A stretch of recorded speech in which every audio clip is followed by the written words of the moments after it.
From the heart of Silicon Valley, it's What's Up in the 90s. An entertaining look at people, places, and things, and how they affect you, your family, and your career as we move into the 90s. Now here's your host, Brian Stuckey.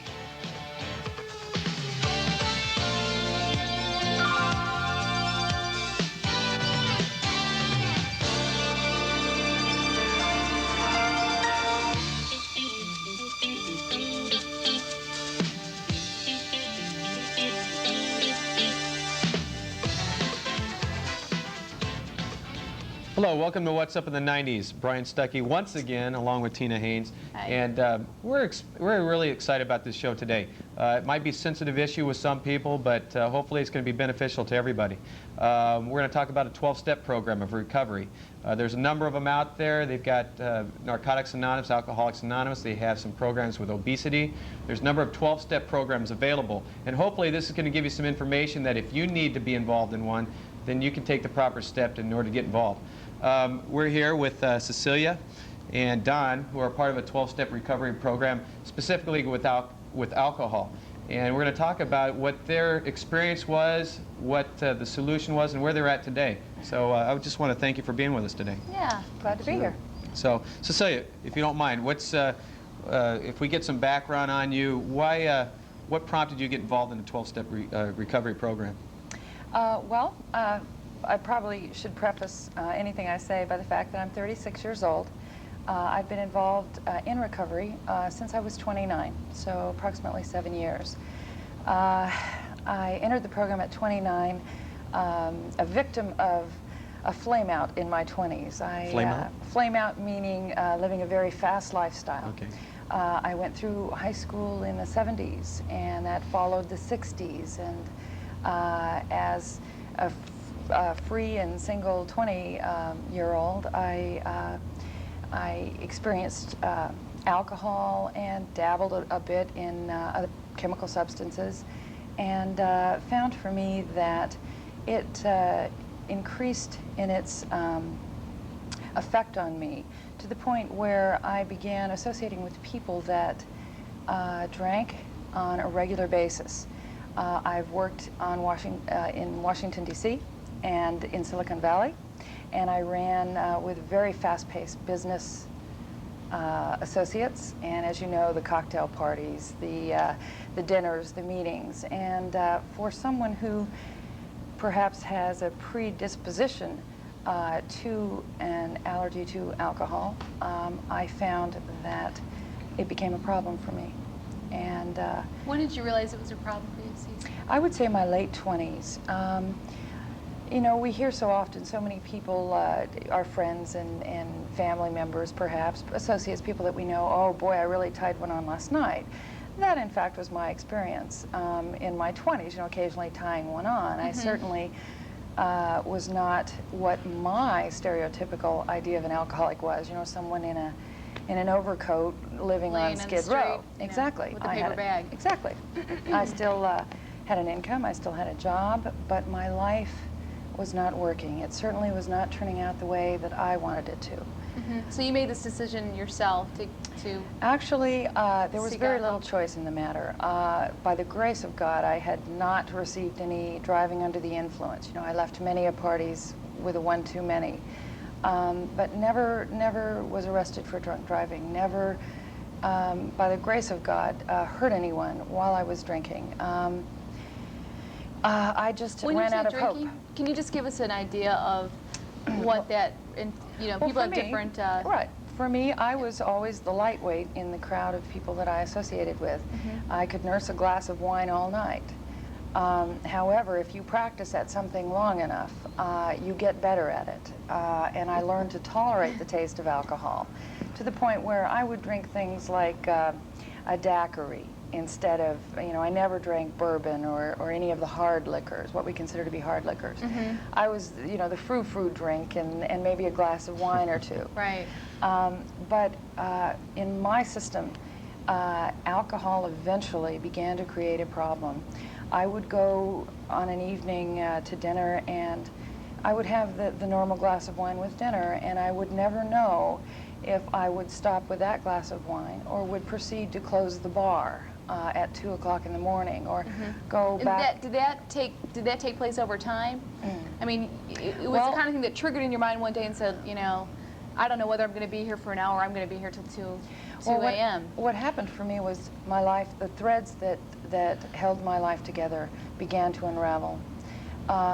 I was no longer as responsible in terms of my career goals and what I was hoping to accomplish. Little things were slipping away.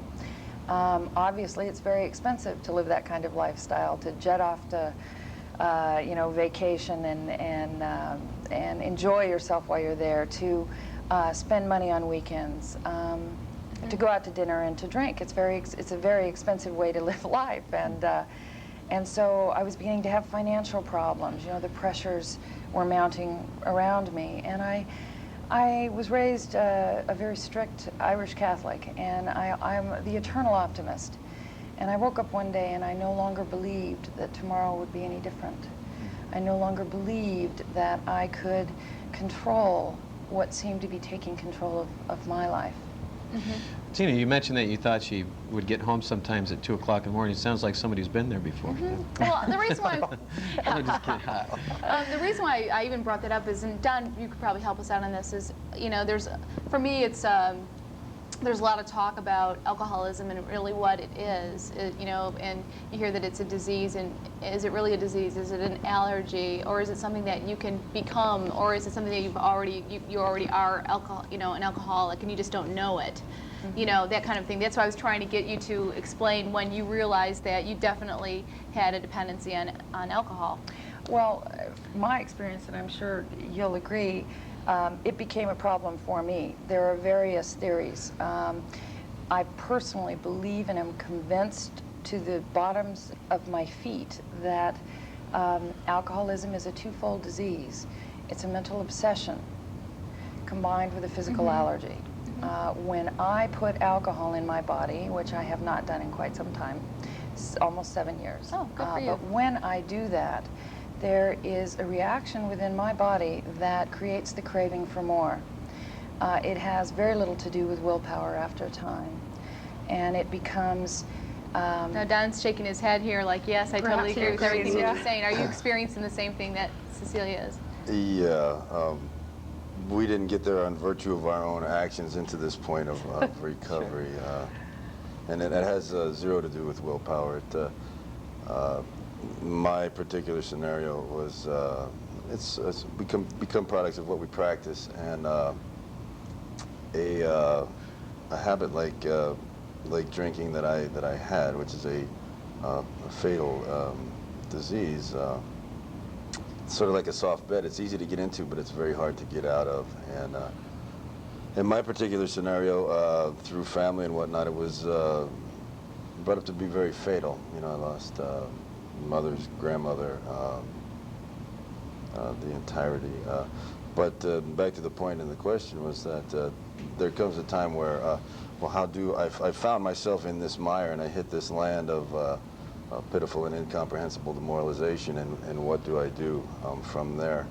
Found the program and began to take the suggestions that are laid out in the 12 steps of recovery. What are the 12 steps? We're talking about specifically 12-step programs tonight. What exactly are the 12 steps? Well, they are not the polka, as you have brought up before.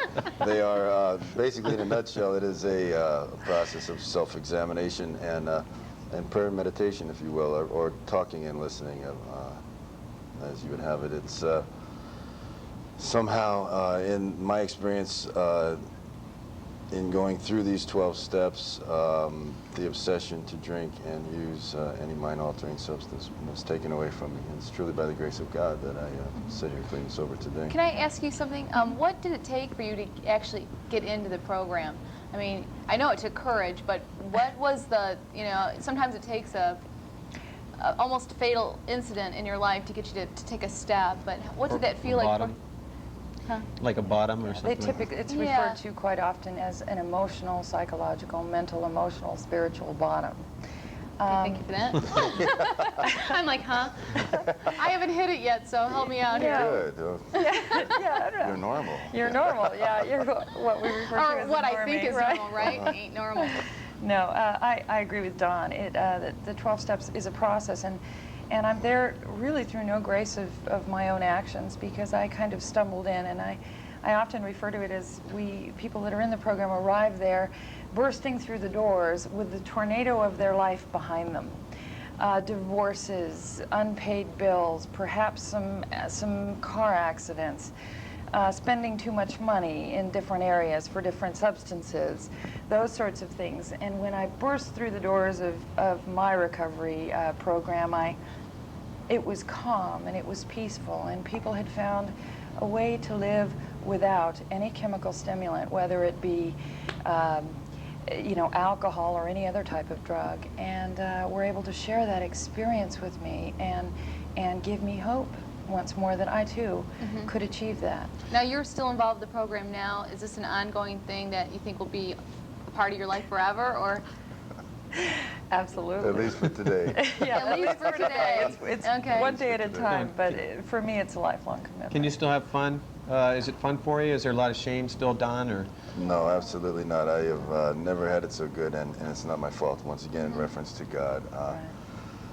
How long did it get you to get to this point? You guys seem really stable, and that this has been a very successful program for you. How long did it take you to get to that level? I mean, where you felt really good about yourself again and could get by without a drink? I am deep into my third year of sobriety, and Cece is... Yeah, for me it happened very quickly, because could I have done anything differently, I would have done it. I tried everything I knew. I tried only drinking wine or only drinking daiquiris. I never touched hard liquor, but for me it became a problem because I could not control when and where I did it. I no longer could say no. I won't have one drink. I won't have any drinks. Okay. It became a part of my life. Okay, we're going to need to break for a commercial. This is a great topic, and we'll be right back with a little bit more on the 12-step process. And we'd like to thank our sponsors today, which include California Mortgage. California Mortgage at 559-0100 at the Prune Yard Tower. We'll be right back. Cecilia and Don, as well as my buddy here, Tina. But I want to touch another spot here. We were talking about, this is a 12-step show. There's many 12-step programs out there, again, with obesity, with I think in sex, for people that have problems with sexual temptations, with ours, alcohol. What's the first step? Can you talk about the steps and some of the things that they talk about in 12-step programs? What's the first step, for example? Well, I just would like to just go back a little bit and kind of pick up where you started there with the variety of other 12-step programs that there are. In actuality, and our fellowship is a spiritual entity, and there's no presidents or poll takers or number takers, and we're held together by some time-tested traditions. But the last rumor has it was that there's 243 12-step programs out there where people are overcoming unmanageable situations of their life through a spiritual solution. The particular fellowship that I belong to does not stress a religious approach to it at all. It is a spiritual one that is all-inclusive and non-exclusive, you see, because if, say, we were to be putting off a particular belief on someone, it might indeed jeopardize their opportunity at the gift of sobriety, which is just around the corner, through a little bit of open-mindedness, some honesty, and some willingness. And that'll bring us right back to the first step, which is admitted you're powerless over blank and that your life had become unmanageable. So there must be something to these 12 steps that are working in these different programs out there. Oh, yes. The first step is identifying that you do indeed have an issue that you need to resolve to make your life a better place. We were talking right before the break, Cecilia, it happened really quickly for you that you went into the program once you started and decided that you needed to overcome this, and you were willing to try this other program, that it happened quickly. Well, what did you mean by that? Well, we mentioned earlier about the stereotypic idea of the alcoholic. Right. And that was not apparent for me, obviously. I mean, I wore business suits, I went to work, that sort of thing. I was responsible, or so I thought. Coming in, I pulled up in the parking lot of this first meeting, and there were Mercedes parked next to hippie vans, parked next to beat-up Volkswagens, parked next to Maseratis. And I looked at the parking lot and I thought, boy, you know, this is not what I expected. And I thought the expensive car drivers must be the instructors. And I went into the place, and what I found was that everyone there was a member in his own right. And that there were no instructors. There were no instructors. And they got up and they shared these hysterical, wonderful stories that could have been quite tragic had they not found recovery, and then shared their strength and the recovery and based on a spiritual set of principles. Did somebody introduce this program to you, or how did you even hear about it and get involved? As Dawn said earlier, my family is touched on both sides with alcoholism. It tends to pop up occasionally in the backgrounds. Although my parents did not suffer from alcoholism, they had what we call the isms, which deal with the way you deal with emotions and feelings and denial of family problems, and that's a whole side issue. But I know for me that I got there by the grace of God when I no longer had any answers, no solution. How were you accepted on your first day walking in the doors of this meeting? I can barely remember. I'm fond of saying that for about the first 45 days of my recovery, I had a wet blanket on my brain, and that's a result of my practices for the 23 years prior to the day that I walked in this time. One interesting aspect that I find in the concept of the 12 steps of recovery is that, indeed, in my particular scenario, my alcohol and drug use was but a symptom of my problems, and that the underlying, and that blew my mind initially. Here I was, just coming in off a phenomenal run, and these people are telling me that what I had been doing was just a symptom of my problems, and that indeed I suffered from a spiritual malady.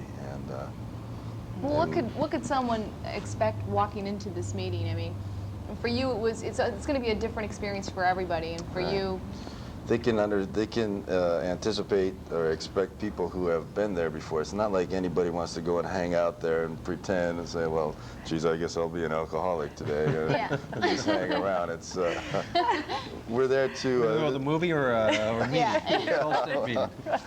It's an interesting paradox.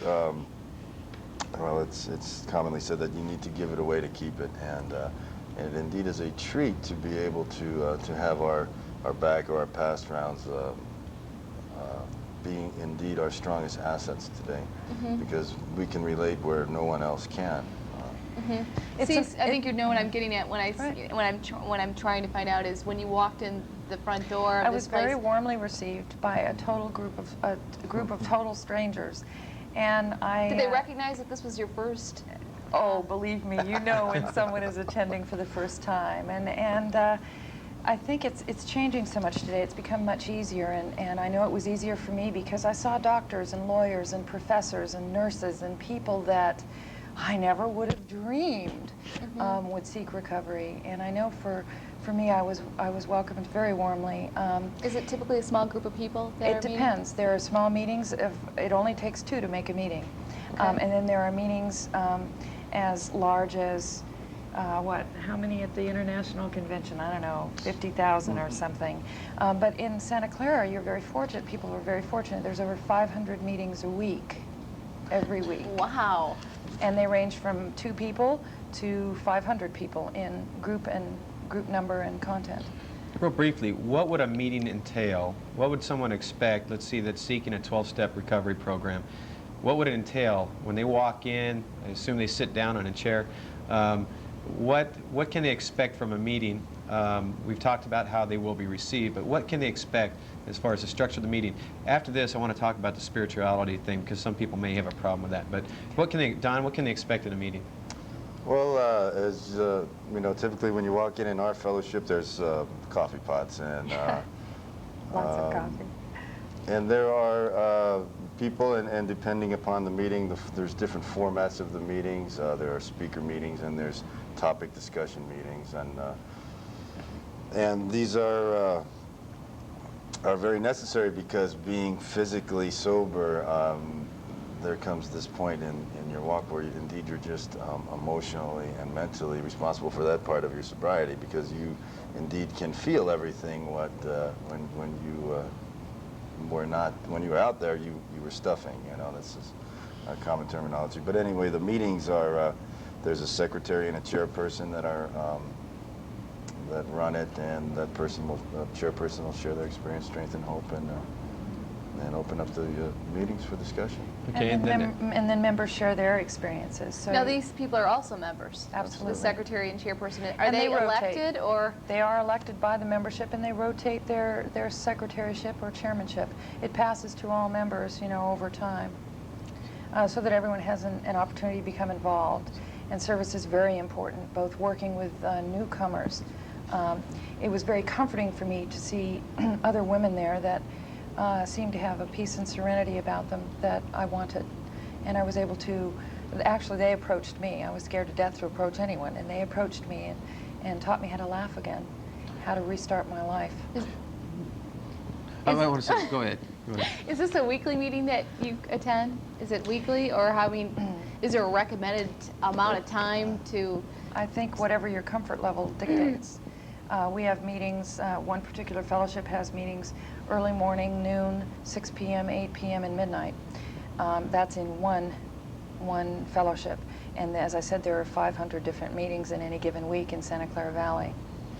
I want to talk about the spirituality issue, because I think a lot of people, whenever it comes to a 12-step recovery program, they might not believe in God, they might have a real problem with it. How would you explain that to a new person about that they have to have a spiritual awakening or a spiritual contact? Don?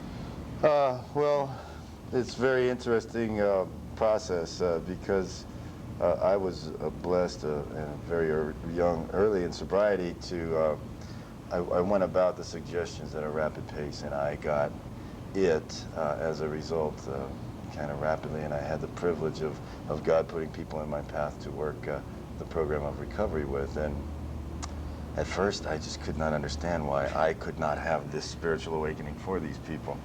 It comes a point in time where, and this is the mystery of the entirety, that through working these steps, the obsession is removed, and you have a profound personality change in your outlook on life. But a big part of it is the coming to believe part. And all you need is an open mind, and God has a large hoop for you to crawl through. You don't have to grab it all in one day.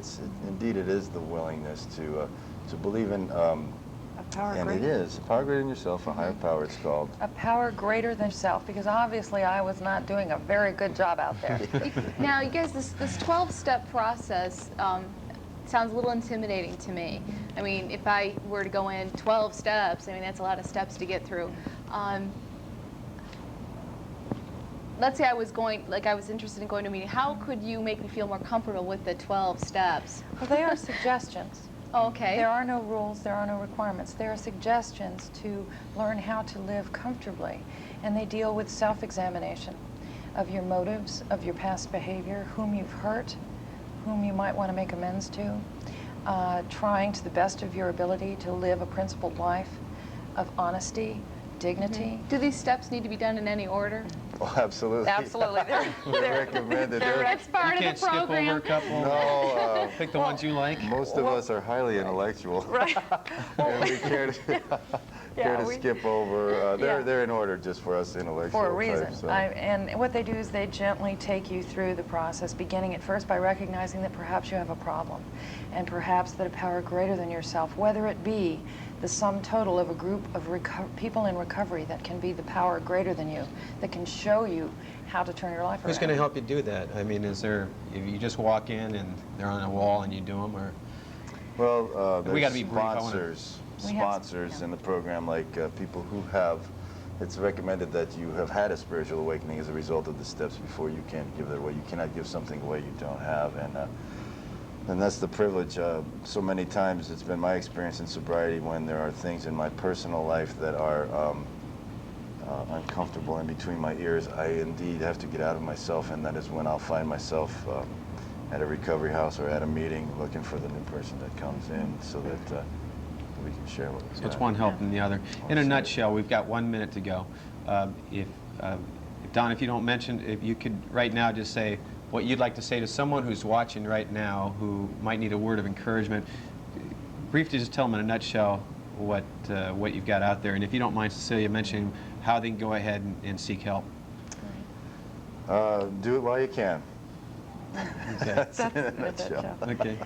I would just like to say that based on my personal experience and everything I know, alcoholism and drug addiction is a fatal progressive disease, and it will take you out. My advice to you is to seek help now while you still can, because there comes a point in time in anyone's life when that no longer is an option. Central office has the number. It's in the phone book. Okay. Thank you We guys got to for go. being here. Thanks a lot for being our guest, and we'll see you next week. Bye. Bye.